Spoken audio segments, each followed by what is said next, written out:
Patagonia, where the wind tells stories from the edge of the world.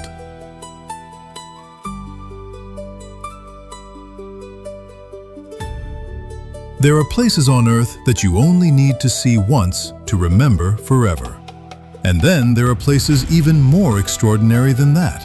Places that make you wonder whether you are still standing on the familiar planet you know, or whether you have somehow stepped into another world entirely.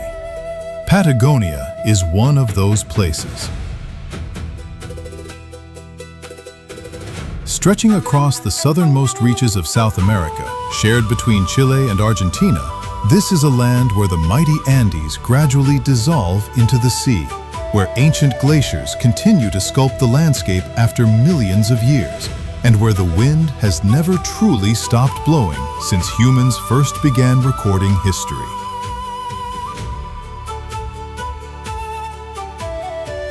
Many people call Patagonia the end of the world, but once you arrive, you quickly realize that description is only half true, because this is not a place where everything ends.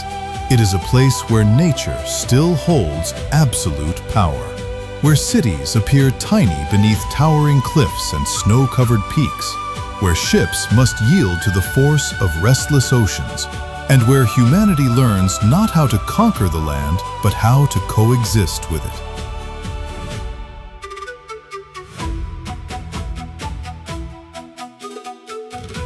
In this journey, we will cross waterways once feared by the world's greatest sailors, explore the last city before Antarctica, encounter penguin colonies thriving in remote wilderness, stand before towering walls of luminous blue ice, and venture deep into one of the most spectacular, untouched landscapes remaining on Earth.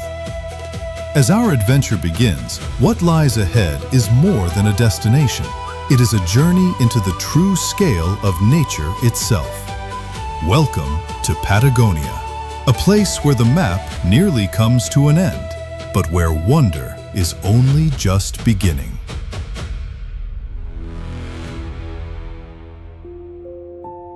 Tierra del Fuego, where a continent breaks into its final fragments.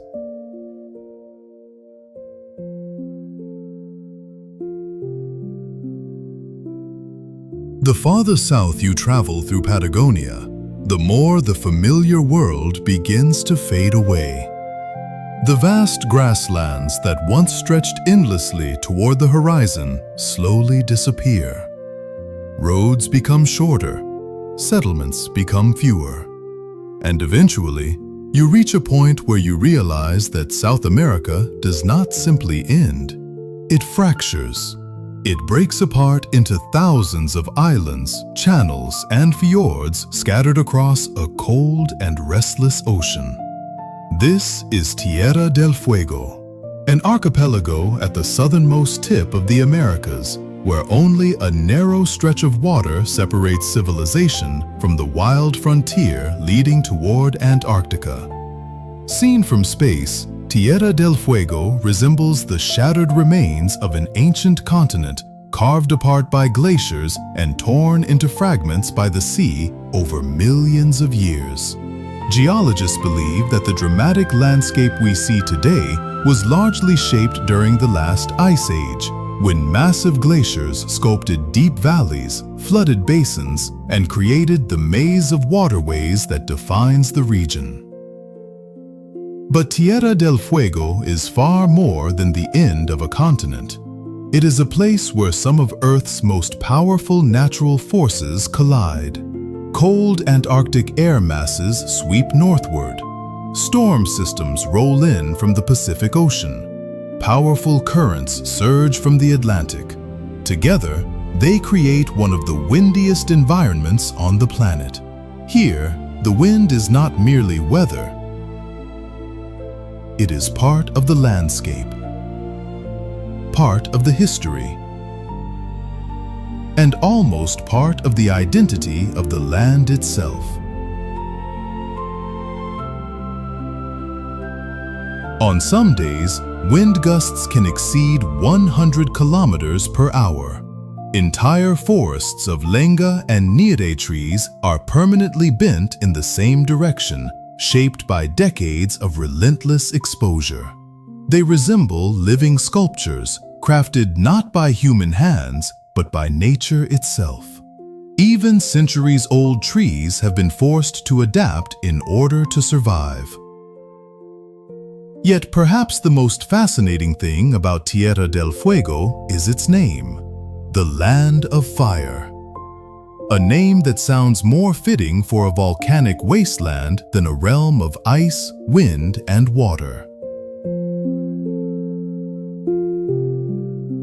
Its story began in 1520. As Ferdinand Magellan sailed through the narrow passage now known as the Strait of Magellan during his historic voyage around the world, his crew noticed countless flickering lights along the distant shoreline. Those lights came from the campfires of the Yagan and Selknam peoples, indigenous communities who had survived in this harsh environment for thousands of years. For them, fire was more than a source of warmth. It was a tool of survival, a necessity in one of the most unforgiving climates on Earth. From the decks of the ships, the coastline appeared to be ablaze, and so the name Tierra del Fuego was born. More than 5 centuries have passed since that moment. The fires have long since disappeared. Yet the sense of wilderness experienced by those first explorers remains remarkably unchanged. Today, the archipelago is divided between Chile and Argentina. Its population remains tiny compared to the immense scale of the landscape. In many areas, you can travel for hours without seeing a single sign of modern civilization. Only the sea. Ancient peat bogs formed over thousands of years. Crystal-clear lakes reflecting silver-gray skies.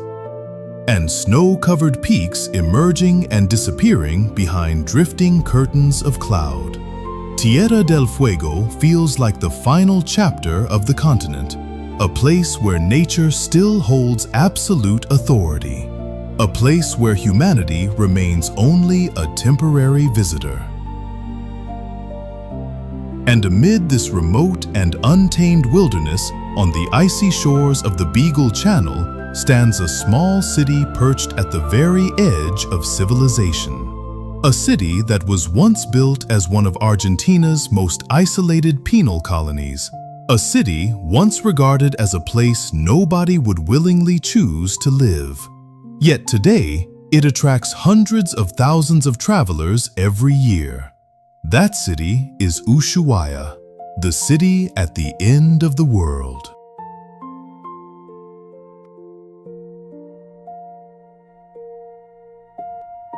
If there is one place on Earth that truly deserves to call itself the city at the end of the world, it is Ushuaia. Nestled between the snow-covered peaks of the Andes and the icy waters of the Beagle Channel, Ushuaia is widely recognized as the southernmost city on the planet. From here, Antarctica feels closer than many of South America's major cities. Standing on the waterfront and gazing southward is a strange experience. Ahead lies not a network of bustling ports or densely populated coastlines. Instead, there are thousands of kilometers of untamed ocean, leading toward the coldest continent on Earth.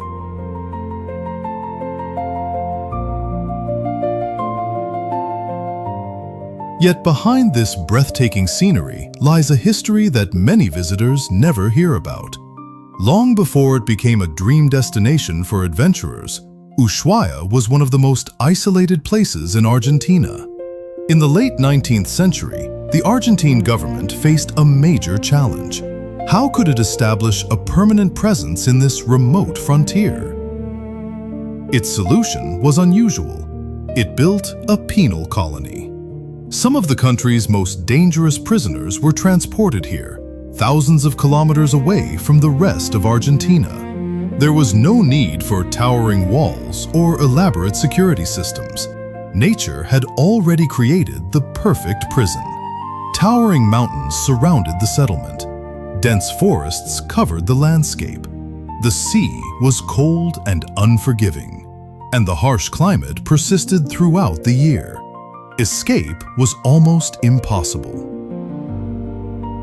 Many historians have described Ushuaia as Argentina's Siberia, a distant land of exile at the very edge of the known world. Yet history is often filled with remarkable ironies. The very people sent here as punishment became the ones who helped build the foundations of the modern city.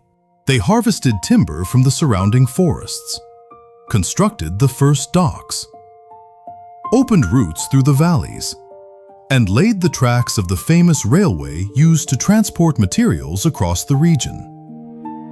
Every rail, every road, and every early structure carried the mark of people whom society had once forgotten.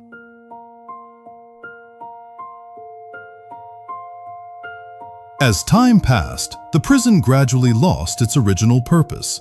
By the 20th century, Ushuaia was beginning a new chapter. Its docks welcomed tourists instead of prisoners.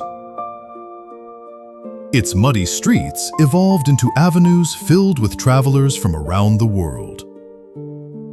Today, hundreds of thousands of visitors journey to Ushuaia every year, not because they are forced to come, but because they want to experience what it feels like to stand at the southern edge of South America, to witness a place where nature still holds its raw and untamed power, and to begin journeys that venture even farther into the unknown.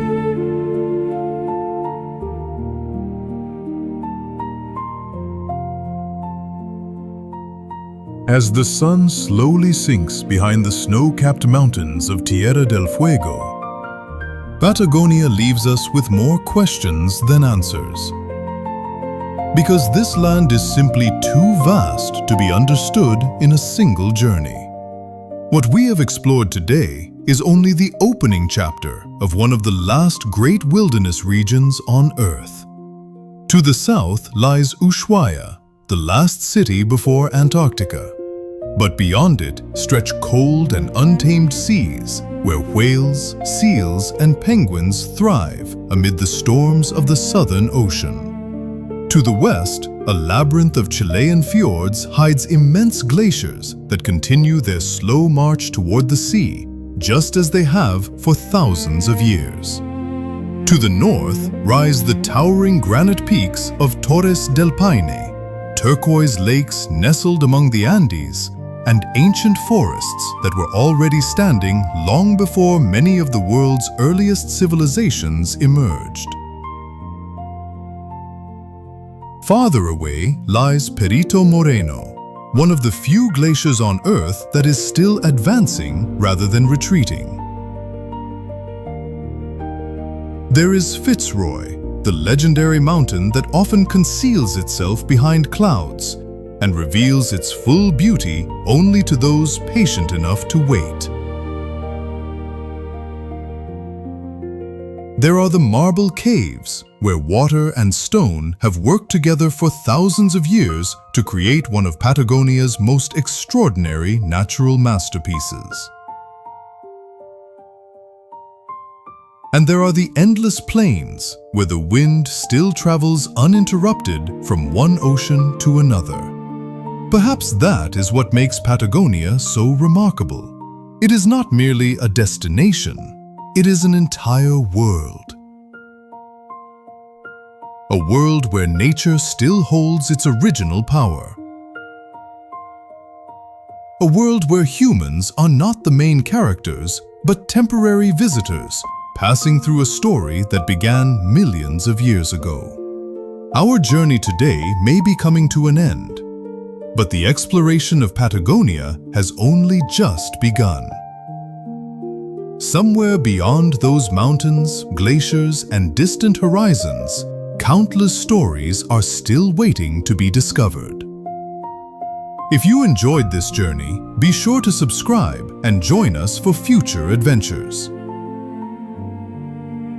Because in the next chapter, we will venture even deeper into the heart of Patagonia, where some of the greatest natural wonders at the edge of the world are still waiting ahead.